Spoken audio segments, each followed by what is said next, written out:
กับธรรมะคำสั่งสอนขององค์สมเด็จพระสัมมาสัมพุทธเจ้าวันนี้ก็จะได้เอาเนี่ยทำเรื่องเนี่ยเกี่ยวกับการขึ้นบ้านใหม่แปลงบ้านใหม่แต่ว่ามันก็เป็นการที่เราจะต้องศึกษาเอามาพิจารณาชยันโตโพอันว่าพระพุทธเจ้าตนมีใจยะพระโจรนาแปรฝูงหมู่มารตั้งหลายอันมีพญามารเป็นตนโปธิยามุเลเกิดแต่เก่าไม่สลีมหาโพธิ์นันทิวัฒโนอันนาเฮือจำเริญอย่างความจมจื่นยินดีสากยะนางแก่เจ้าเมืองสากยะราชตั้งงานหลายเอวังยะถาอันนั้นและมีสันใดตะวังอันว่าตนวิจโยวิจโยจุงผจญแปะยังอนตรายภัยยะตั้งงานหลายต่างโหตุจุงจักมีเอวังตถาปั้มด้วยประการดังอันเตอัคคปโตซึ่งอัคคปโตอันว่าพระพุทธเจ้าโตนถึงยังพญาสัพปันอยู่เป็นยอดเป็นจอมดวงประเสริฐอัปนาปลาเสียจิตตาปันลังเกอันนั่งเหนือแต่นแก้วได้ผ่าแปะแล้วฝูงหมู่พญามารปะอันทะวิปกคะเล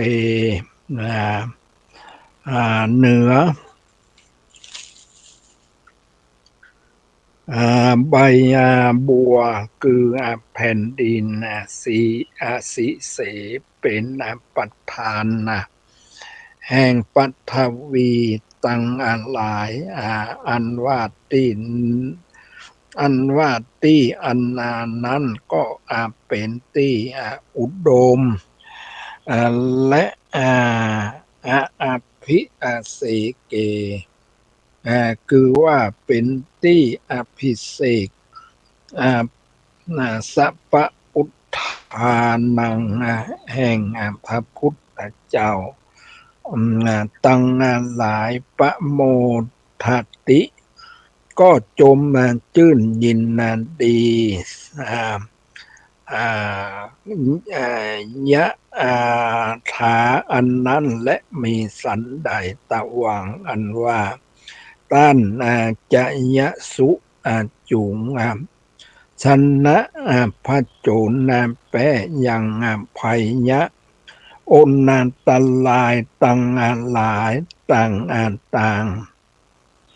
จะยะมังกะเลจุงเป็นใจยะ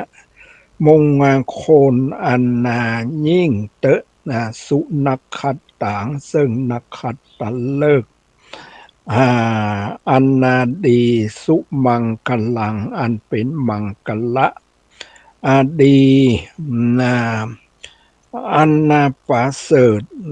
สุปาภัตตังอันว่าพองผาย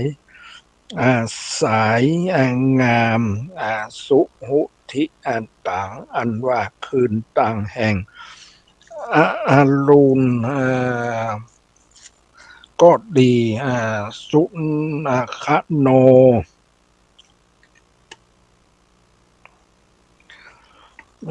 สุข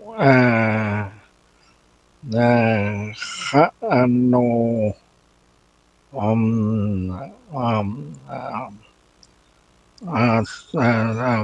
ารุณก็สุขโนอันว่าประกอบด้วย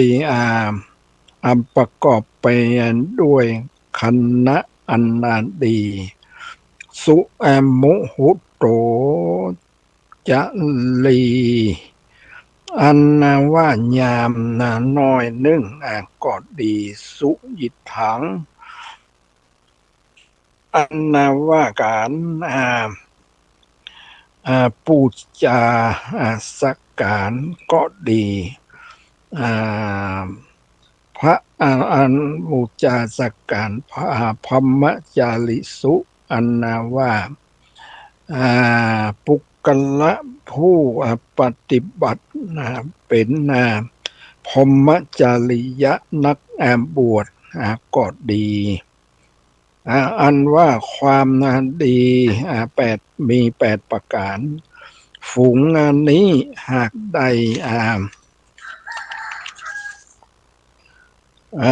ชื่อว่าเป็นความนานดีแต่และสาสะแต่และสาภูละจะปะละมัตอันทะสาธุอันว่าความงานดีมีแล้วชื่อมีแล้วก็ซ้ำเฮือดียิ่งกว่าเก่าปัททักขินังอันว่าปุกละผู้ถือเอาด้วยการละวะยังวาจากรรมังและปัททักขินังมโนกรรมนามังอันว่าปุกละผู้ถือเอาด้วยคาละวะมโนกรรมังมโนกรรมและปณิธิอันว่าความปรารถนาแห่งปรารถนาเตแห่งตันอันกัดตามนั้นด้วยคาละวะนั่นปัททักขินานิกัตวาอันว่ากัดตามแล้วซึ่ง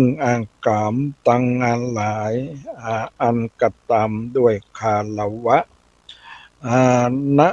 ละพันตัดนะละพันตุจุงได้เกมักเกมักว่าประโยชนะตั้งหลายปัททักขิอันเนเป็นที่คาละวะและ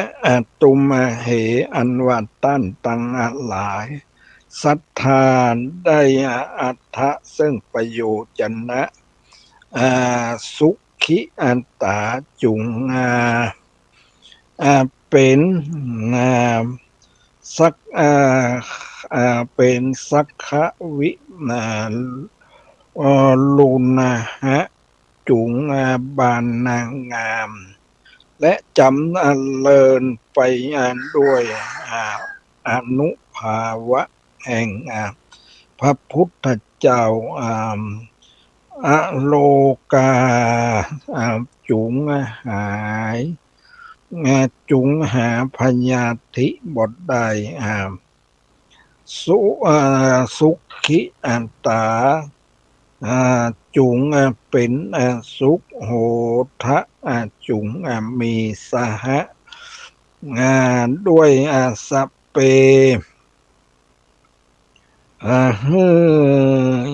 ยาติพีสัพเปหิยาติพียังญาติพี่น้องเผ่าปันวงสาต่างหลายแด่เตพันพลเรียกว่าพลโตเตวะสังขายโยดูลาหมู่เทวดาอินพรหมเทวบุตรเทวดาตั้งหลายฝูงได้ยังวัดทุเต วดาอันว่าเทวดาทั้งหลายก็ดีอันลักขะเทวดาอันว่าอันว่าอาลักขะเทวดาก็ดีพรหมจะพรหมมะเทวาอันว่าพรหมพรหมเทวดาฝูงใดฝูงใดเป็นเป็นมิตรก็ดีมหิทธิกาตนมีอิทธิฤทธีอานุภาพอภิพิปาพิปาก็ชนะภาพแปภาพแปสะอมัยยะจิตตะพิบาลลักษาตนในกัลละทุกในกัลละทุกเมื่อสลีสวดสัตดี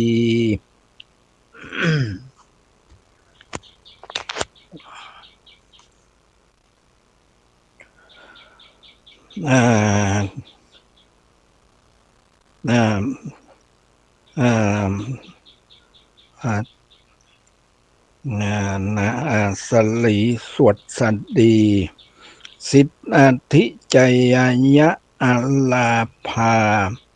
คือว่าวันนี้ก็เป็นวันดีเป็นวันอันภาพแปะสัต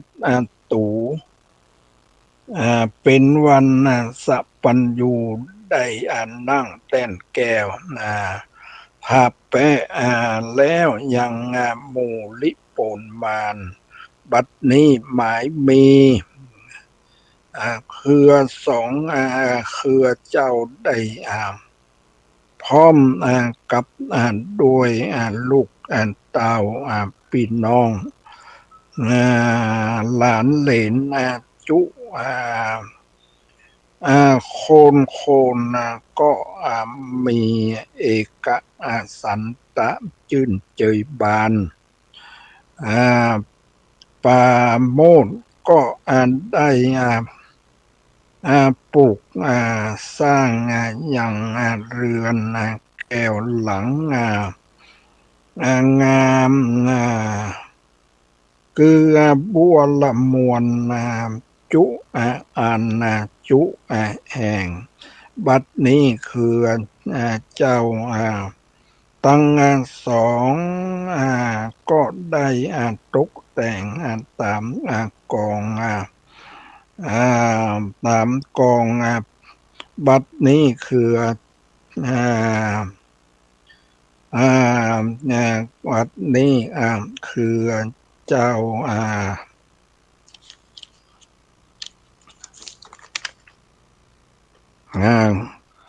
ตั้งสองก็ได้โป้นจาก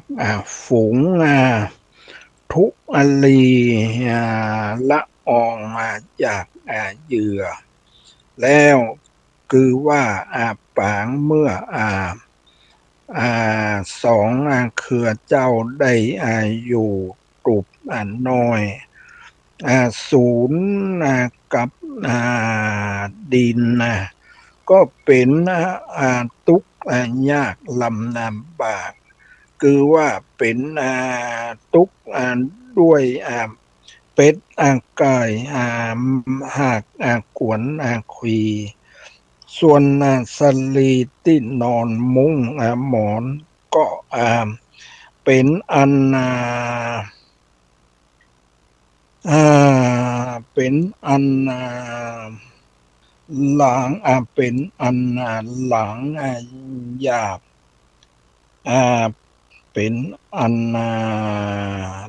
เป็นอันยุ่งหยาบปางเมื่อได้อยู่ตุบ น้อย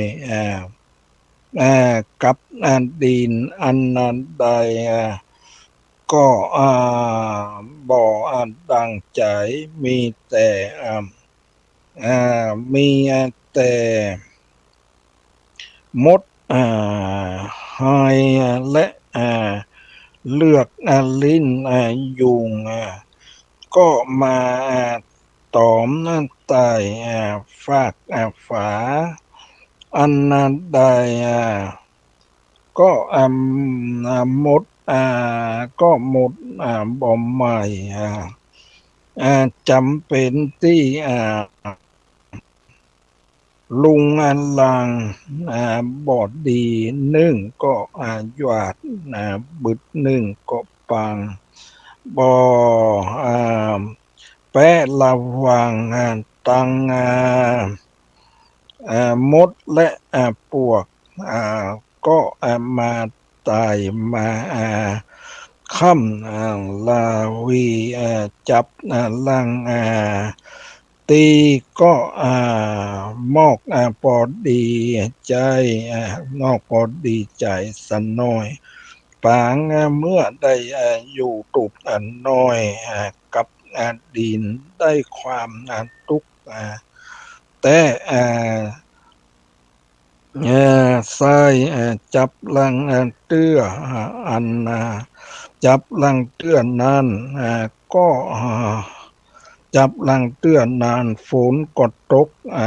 สะใส่ก็จำเป็นอันได้อดทนไปด้วยความลำบากบัดนี้คือก็ได้พ้นตีทุกข์ตียากก็ได้อยู่เรือนดี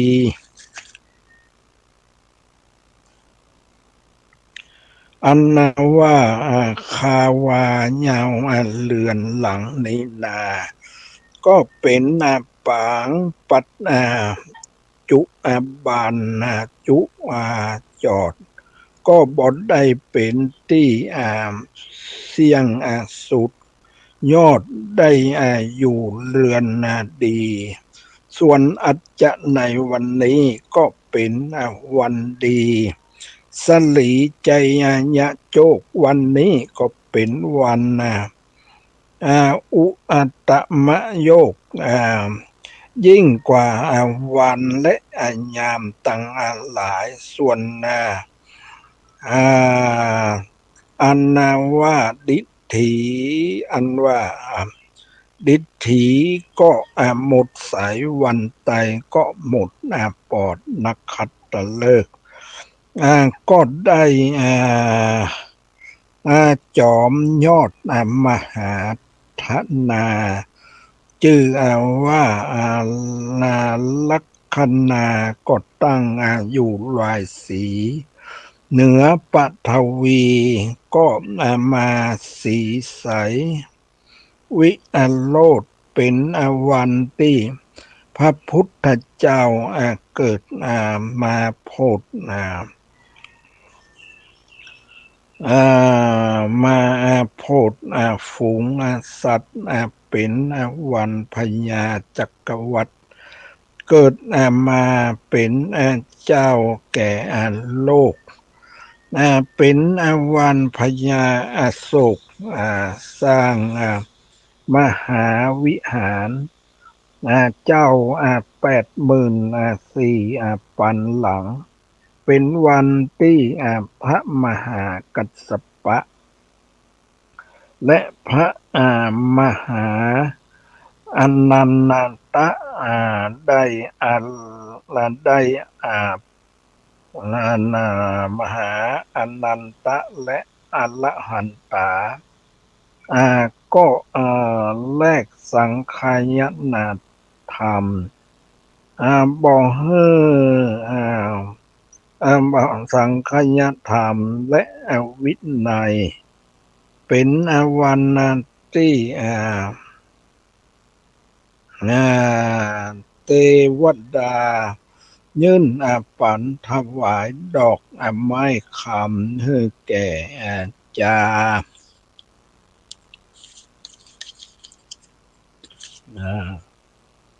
อ่าให้แก่จาติละเศรษฐีและอัพพญาเวสสันตละได้หนีออกเวียงไปแล้วปล่อยได้คืนมานั่งแต่นแก้วภาพแป้ภาพเมืองมูละ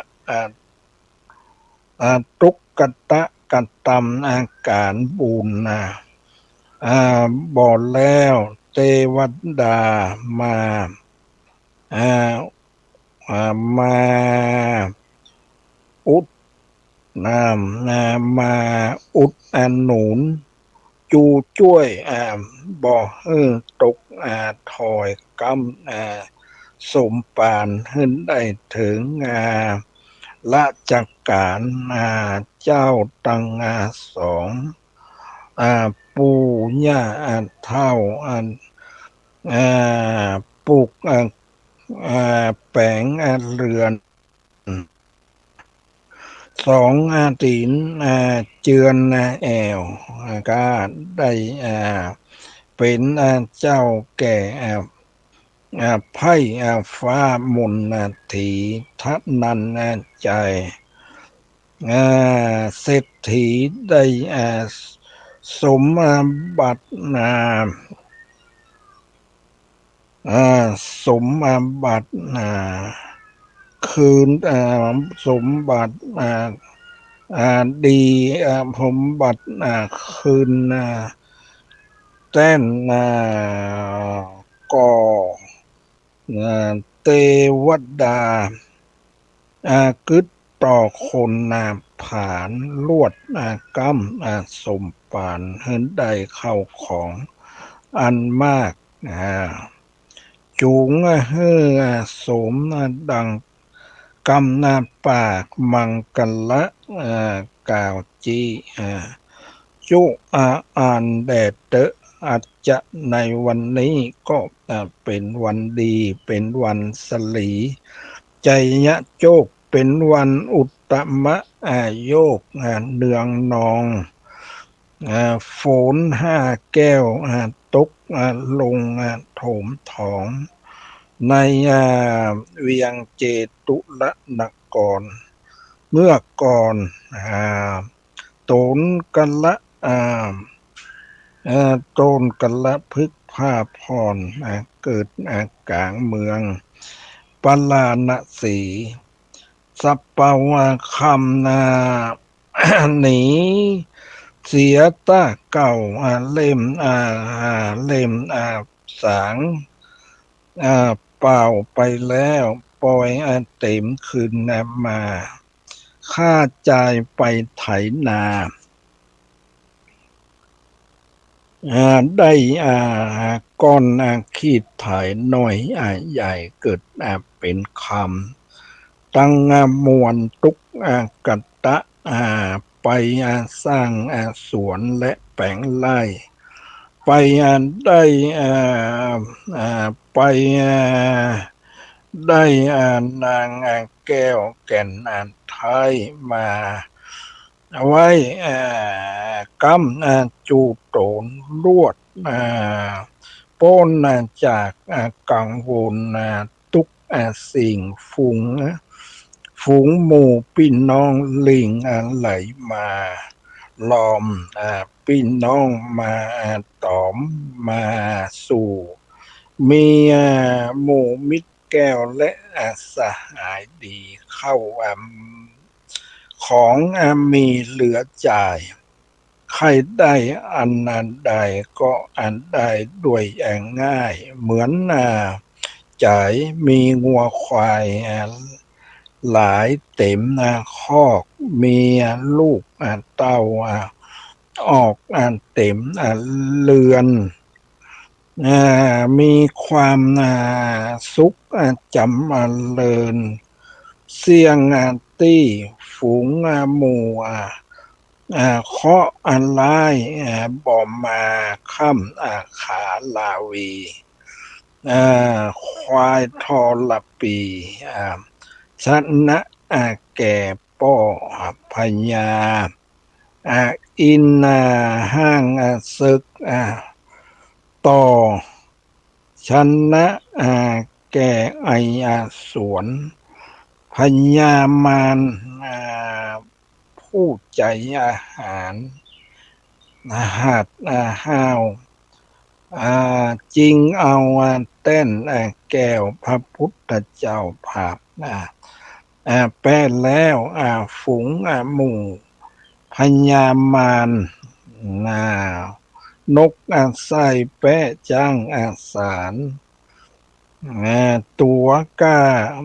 พญากุศลาชได้นางหนุ่มหน้าประภาวดีแม่ยักษิอันนีได้พามป้อกาเป็นสามิกาเจ้ามโหสถาโตนมี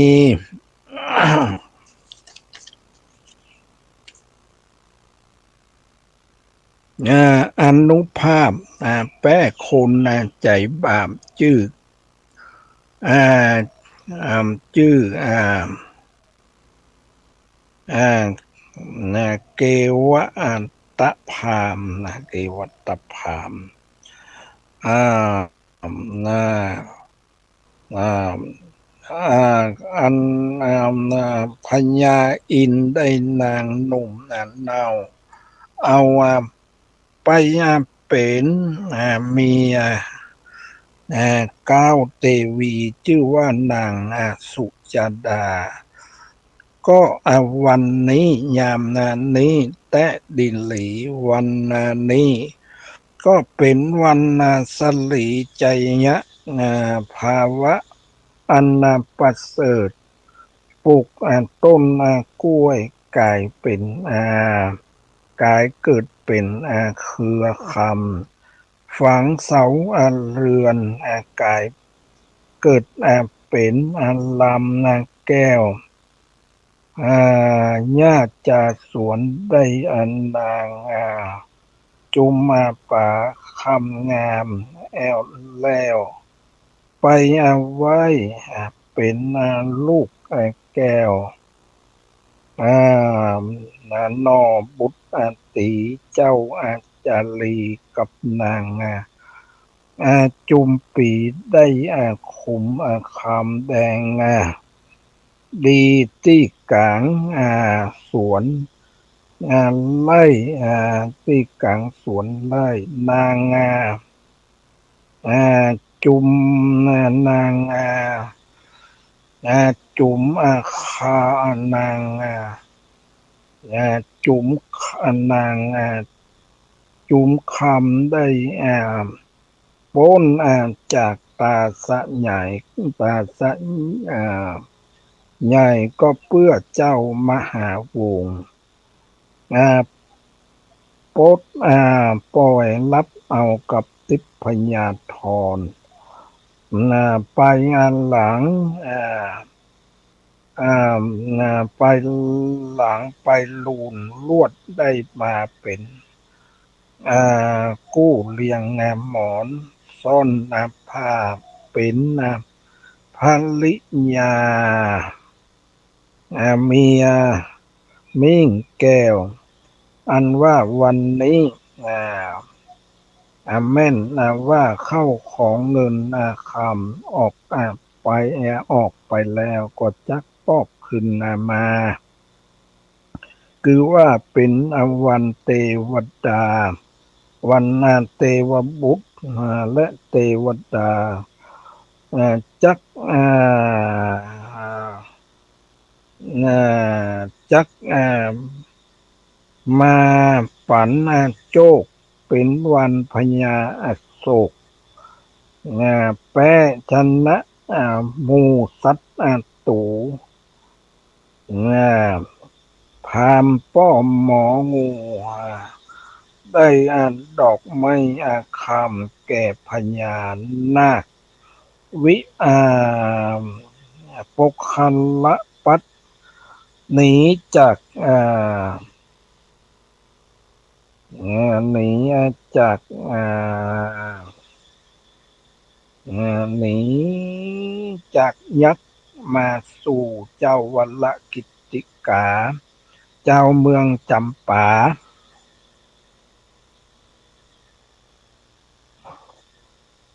ไปอาราธนาเอาโพธิสัตว์เจ้าอ่ามาเป็นเต้าใหญ่เสวยเมืองก็หากแม่นวันนี้เดือนวันนี้เดือนนี้วันนี้ยามนานนี้บัดนี้หมายมีอ่าอ่าหมายมีสองเครือเจ้าเป็นเก้าพร้อมกับนั้นด้วยอ่าอ่ลูกเต้าและพี่น้องจุโคนก็ได้ปากันสร้างแปลงยังเกหาและเรือนมงคลหลังใหญ่จริงปุกสาวนางและเสาพญาคือพญาอ่ากวายแล้วก็แซงแปลงเอาตรงและแหวงเข้าอ่าฟุกเข้าสอดเอาคือแปรสอดโยยันแล้วเอาก่อนเข้าตามบ่อเฮอบ่อเฮอที่ห่างอันนายจ้างหากจ้างตำนานดีเอาวันเล็กเข้าตีจดมันจุนแก่นบ่อเฮอบ่อเฮอไหวยองแยงเปื้อปื้อเปื้อนอ่าบ่อเฮอเฟือนคอนบางพ้องก็ฟันตีก่อนและกันฝ่าหากดูงามสร้างใส่อันนั้นใดก็ว่าอันนั้นอ่าก็ปื้อก็กระเบื้องไม้งามดีปูเป็นพื้นดีสะอาดแป้นฝาหักมดสายเข้ามดสายเข้าบางใบตันนาทีมีประตูที่ฮับขายก็ดูวิไลใสใสอ่สองประตูและหน้าป่องก็หากดูงามจานน้ำงามทวนทีบ่มีตี้บ่มีตี้ไหน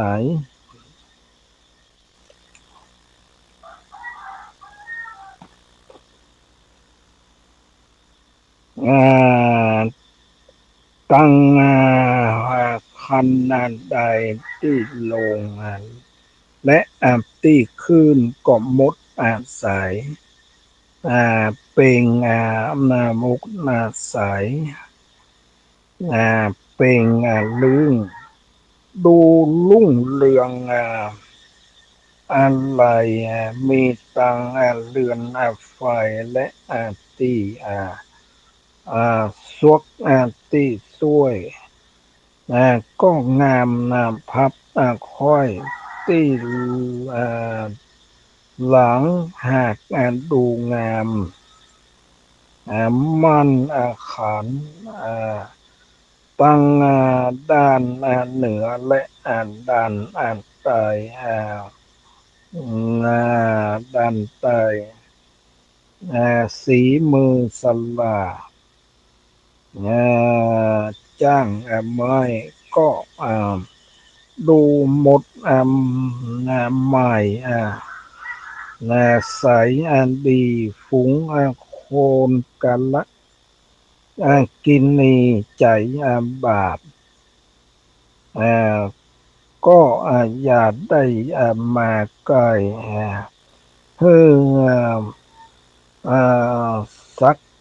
สั่นหัวหนีเฮือป้อกะดีเข้ามาตู่เฮือเจ้าเรือนอยู่ขายของเฮือสมบัตินองหลายหลังเต้าเฮือเข้าของหลังไหลเข้าจุวันอันว่านามมาก่อนสาวพญานั้นก็หากดูงามสักโกนชื่อว่าใจยะมงคลลาพระโสนจกกว้างส่วนว่าสาวต้นนางต้นนางพญานั้นชื่อว่าเอานั้นมีอันงามสว่างชื่อว่ายอดสะเปาขามส่วน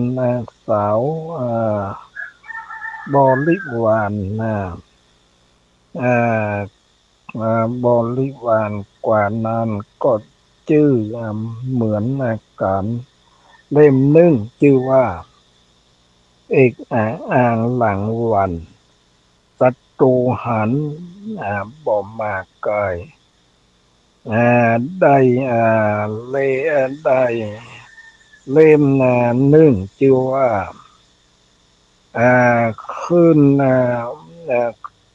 ด้ชื่อว่าคนขี้ไล่ปล่อยกับเกิดเป็นดีเล่มหนึ่งชื่อว่าผูกไมตรีนำมิตรแก้วอ่าสหายคำดีมาสู่บ้านมาสู่บ้านเล่มหนึ่งชื่อว่าบ่อได้อาคารยังอาการเรือนตำนาบูนอ่าตำบูนเล่มหนึ่งชื่อว่าสะเปาเต้นอุดม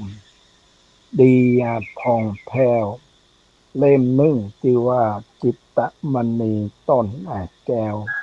เตียนย่อมเฮินแล้วดังกำพาธนาเล่มหนึ่งชื่อว่ามหาทนามูลมังฮือเจ้าเรือนได้อยู่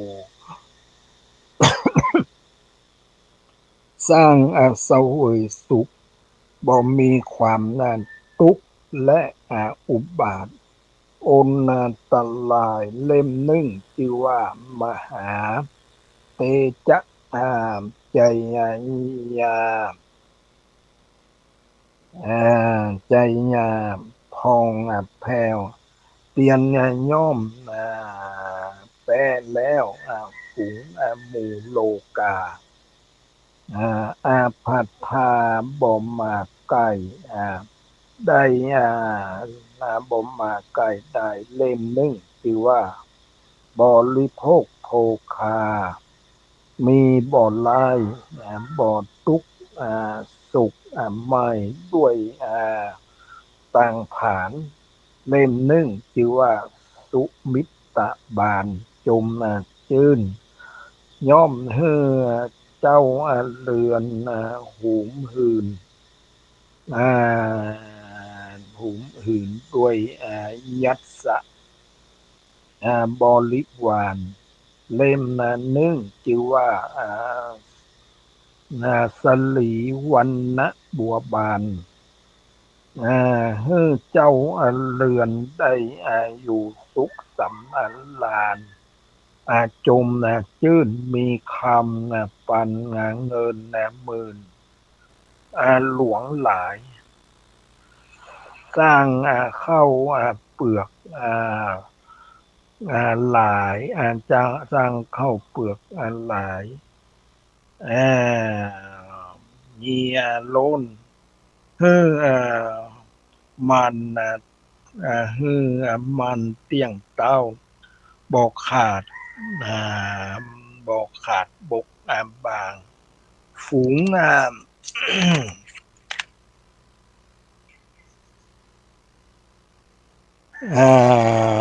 หมู่ขุนนางผู้หลักผู้ใหญ่ก็มีใจใฝ่ขุนนาจักทำนาและสร้างสวนแฝงไร่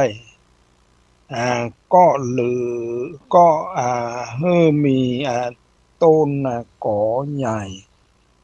และหน่วยผลงามนานดีแม่นว่าเข้าขอแม่นว่ามีของเลี้ยงก็อย่าเฮือได้หนีเฮือได้มีเต็มข้อจุงเฮือมีลูกออกเต้าแพร่ออกหลวงหลายจุงเฮืออยู่สุขสบายอย่าขาดผัวเมียกันก็อย่าได้เมียอย่าได้นิลาลาบหนีแม่นว่ามีลูกบุตรตาและบุตรีก็จุงเฮือเป็นคนดีว่านอนสอนง่ายอย่าเฮือได้อย่าเฮือได้ไม้จากกองบุอย่าเฮือไม้จาก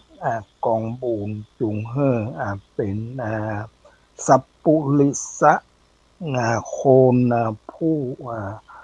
สลาดอย่าได้ประมาทหมู่พัฒธรรมกำนันสอนเฮือมีใจอ่อนวอนคบยำพ่อแม่เฮือมีใจแผ่ไม่ตีเฮือมีใจเมตตาผานีต่อคนหญิงใจใหญ่น้อยเฮือมีใจไฟห้อยโพดขุนนาเทวบุตรเทวดาจักได้ปันโจกได้ปันโจกลาบฟุงคนใจบาปเฮอหลิกหนีเสียไก่ฝูงคนจังลายจ้างแอวเบียนนามต้านอยู่หัวเอ็นต้านอย่าได้เข้ามาสู่บ้านจอสู่บ้านจุงเฮ่อหนีหลีกแสนนาวาฝูงหมู่เคาะอะไรก็อย่าได้มาหาและมาสู่เฮือเจ้าเรือนได้อยู่สุขสำราญลานบานใจใครได้อันใด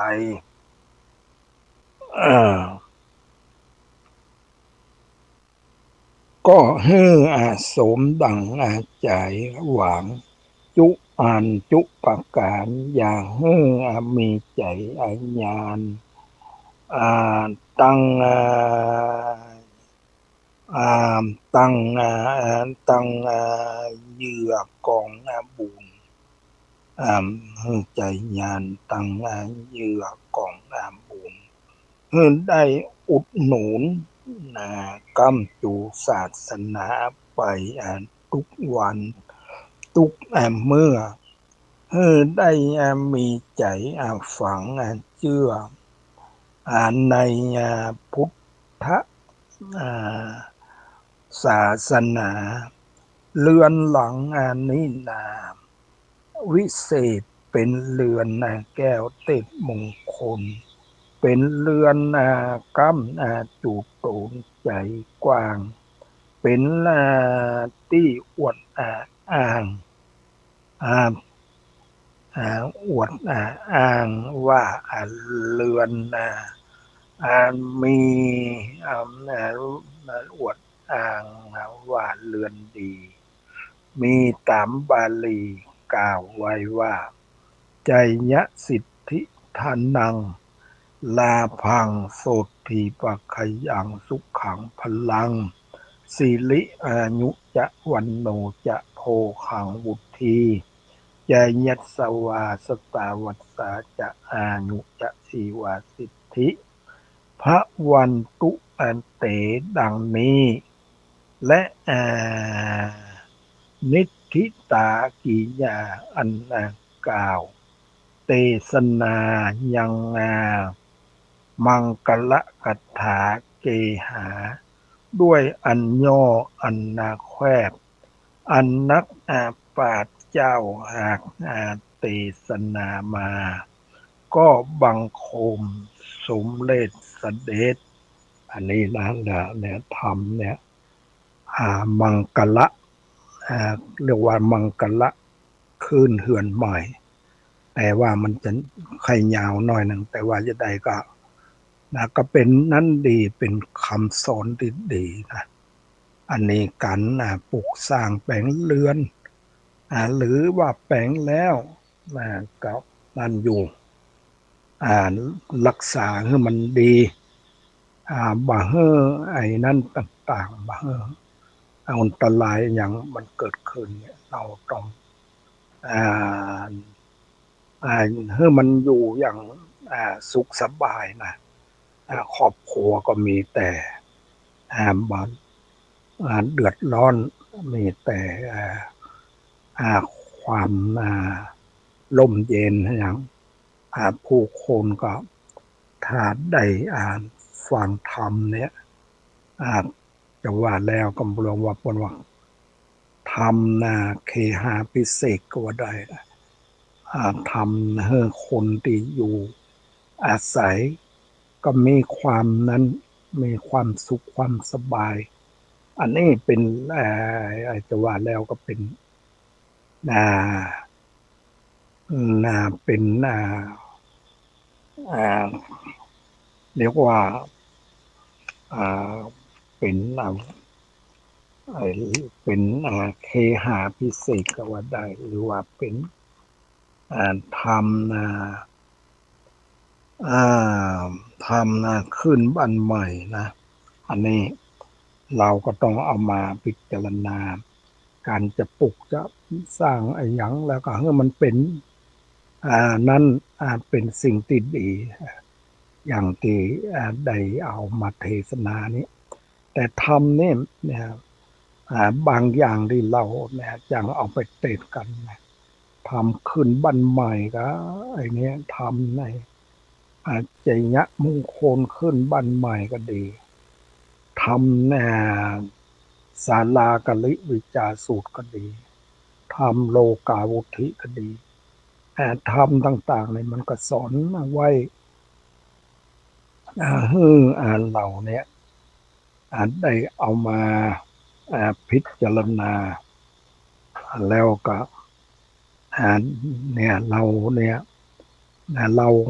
แปลงบ้านแปลงเรือนแล้วแม้แต่คนมาร่วมก็ได้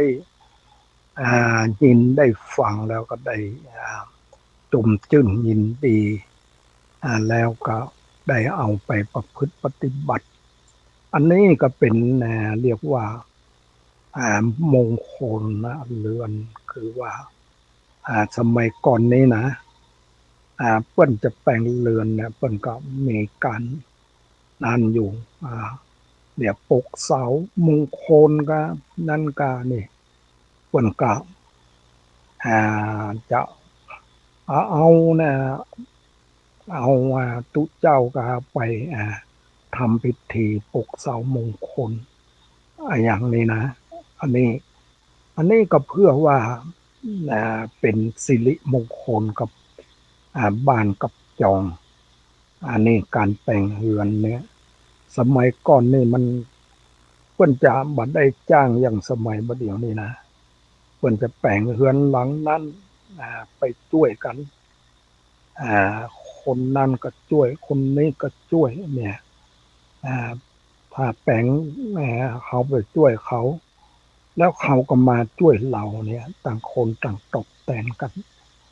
บ่ได้จ้างบ่ได้นั่นเหมือนปัจจุบันนี้นะสมัยก่อนเนี่ยเพิ่นนั่นอย่างนี้นะเพิ่นทำกันอย่างนี้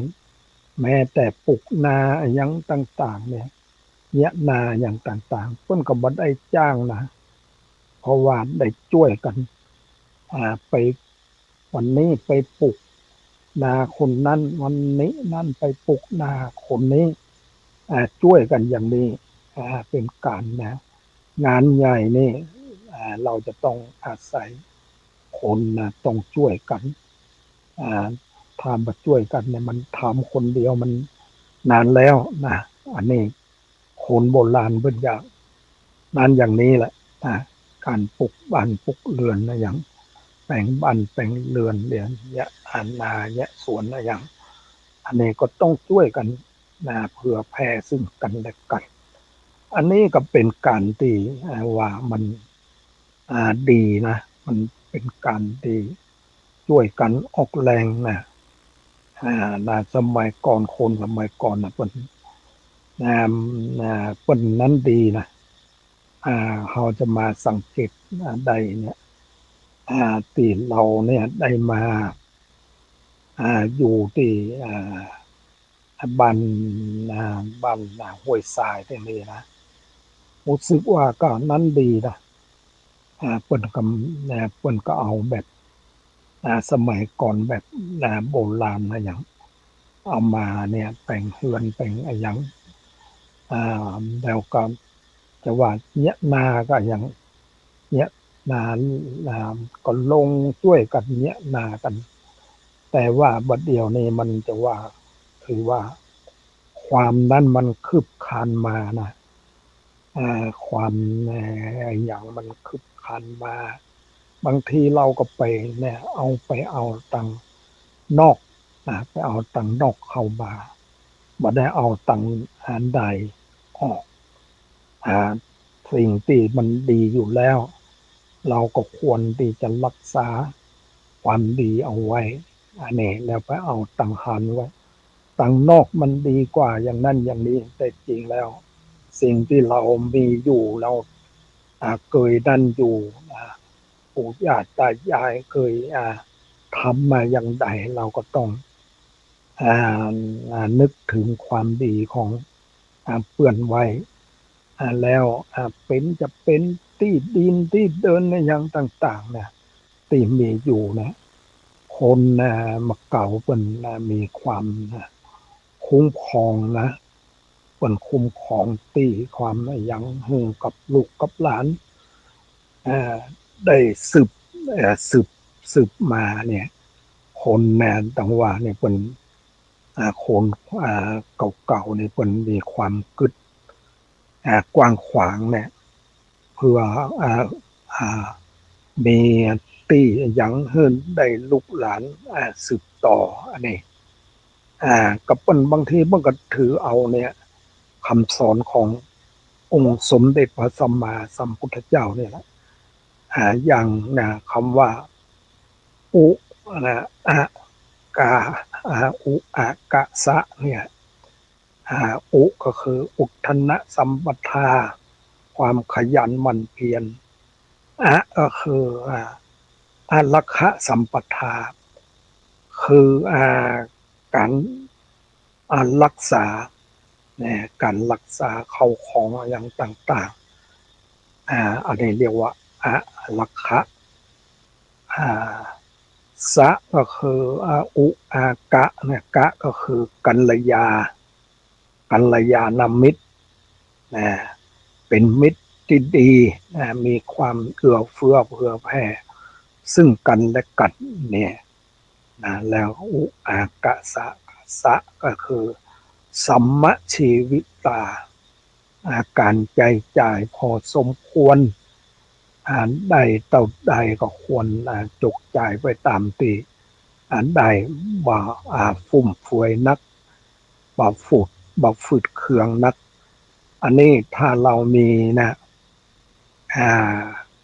คำสอนอย่างนี้นะไว้เนี่ยเราก็จะอยู่จุ่มเนื้อเย็นใจว่าต้องไปเป็นหนี้เป็นค่าเขาว่าต้องไปนั้นไปทุกข์ยากลำบากอันนี้เป็นคนว่าหัวใจเศรษฐีเนี่ยพออยู่พอกินเนี่ยอันนี้บางทีคนบักเก่านี่เป็นจะดันเป็นดันอย่างนี้นะเป็นมีความคิดอย่างนี้ แต่ว่าอย่างว่านั่นนะคนหาเดี๋ยวก่อนกำลังยังออกอากาศยังไม่จบเดี๋ยวก่อนขี่จะไปไหนเดี๋ยวมาซักผ้ากันเอาละวันนี้ก็ใกล้เวลาแล้ว อันนี้นะอันนี้เป็นคำสอนเนี่ยเป็นคำสอนของคนจะว่าคนรุ่นเก่านะคนบักเก่าเป็นนั้นกันอย่างนี้นะเนี่ยบัดเดี๋ยวนี้นะเราจะต้องเอามาพิจารณาคนรุ่นเก่าเป็นอย่างใดคนรุ่นใหม่เป็นอย่างใดเราได้สืบแตนเข้าของสมบัติแล้วเราควรจะระลึกถึงบุคคลผู้มีเป็นบุพการีผู้ทำความดีไว้ในบังก่อนคนได้สร้างหลักสร้างฐานไว้ให้ลูกเต่าเหล่าหลานแต่ลูกเต่าเหล่าหลานก็บางทีก็มาได้ปฏิบัติตามเนี่ยเปิ่นหามาให้แล้วบางทีก็เอาไปนั่นเสียเป็นอีแลมเต็มแตะนะเพราะว่าอันนี้มันก็เป็นเรื่องที่เราจะต้องศึกษาเอามาพิจารณาวันนี้ก็เวลามันยังมียังหมดก็ขอเรียกว่าวันนี้นะก็เราก็ต้องเนี่ยเราเนี่ยยังได้เทศนาเรื่องทำขึ้นบ้านใหม่นะสร้างบ้านใหม่แปลงบ้านใหม่นี่แหละอันนี้เราบางทีนะบางทีเราก็จะไปเห่อเหิมการทำบ้านใหม่มาเดี๋ยวนี้เขาจะว่าอย่างใดเนี่ยเรื่องว่าเรื่องนี้มาเดี๋ยวนี้ก็สมัยก่อนนะเพิ่นทำเนี่ยบ้านแบบนั่นอยู่แบบพออยู่พอกินแบบเลี้ยงชีพไปนะพอเลี้ยงพอเลี้ยงครอบครัวไปเนี่ย